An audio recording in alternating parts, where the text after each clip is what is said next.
let it bang, bang. Hello everyone, నేను మీ Sindhu. Welcome back to my channel Sindhu's kitchen.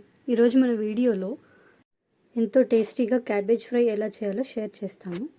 Video పూర్తిగా చూడండి. First time చూస్తున్నట్టయితే ప్లీజ్ డూ సబ్స్క్రైబ్.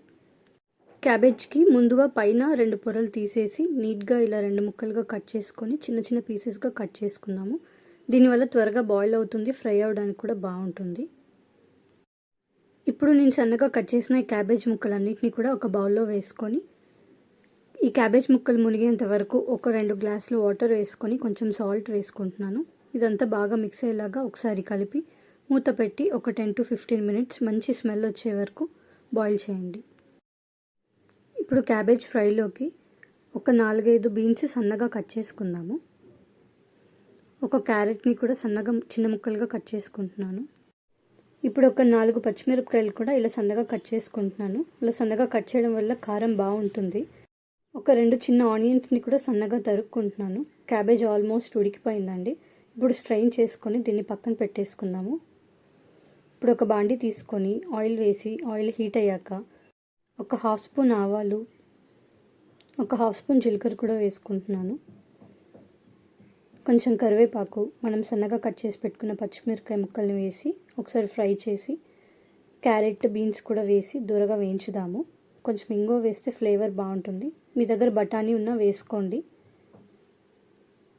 వీటన్నిటిని లో ఫ్లేమ్లో ఒక 5 మినిట్స్ బాగా ఫ్రై చేసుకొని ఫ్రై అయిపోయాక మనం సన్నగా కట్ చేసి పెట్టుకున్న ఆనియన్స్ కూడా వేసి ఒకసారి బాగా ఫ్రై చేద్దాం.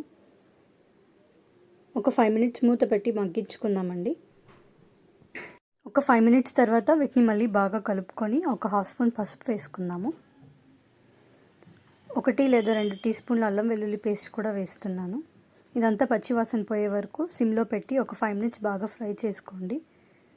ఇదంతా ఫ్రై అయిపోయాక మనం ఉడికించి స్ట్రెయిన్ చేసుకున్న ఈ క్యాబేజ్ ముక్కల్ని వేసి 1 లేదా 2 టీ స్పూన్లు సాల్ట్ వేసుకుందాము. ఆల్రెడీ ఉడికించేటప్పుడు వేసాం కాబట్టి మీకు రుచికి సరిపడా చూసి వేసుకోండి.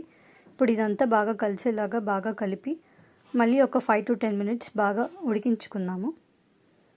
ఆల్మోస్ట్ క్యాబేజ్ ఉడికిపోయిందండి. ఇప్పుడు దీంట్లో మనం ఒక 1/2 స్పూన్ ధనియాల పొడి వేసుకుందాము. మేము కొంచెం కారం ఎక్కువ తింటాం కాబట్టి ఒక 2 స్పూన్ల కారం వేస్తున్నాను. ఇదంతా కూడా మళ్ళీ ఒకసారి బాగా కలపండి.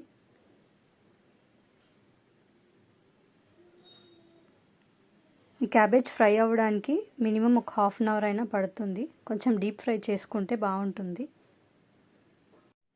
కర్రీ అయిపోయిందండి. ఇప్పుడు లాస్ట్లో సన్నగా కట్ చేసుకున్న కొత్తిమీరని కూడా వేసి బాగా ఒకసారి కలుపుకుందాము. అంతే అండి, ఎంతో టేస్టీ అయిన క్యాబేజ్ ఫ్రై రెడీ అయిపోయింది. ఇప్పుడు ఇదంతా ఒక బౌల్లోకి ట్రాన్స్ఫర్ చేసుకుంటున్నాను.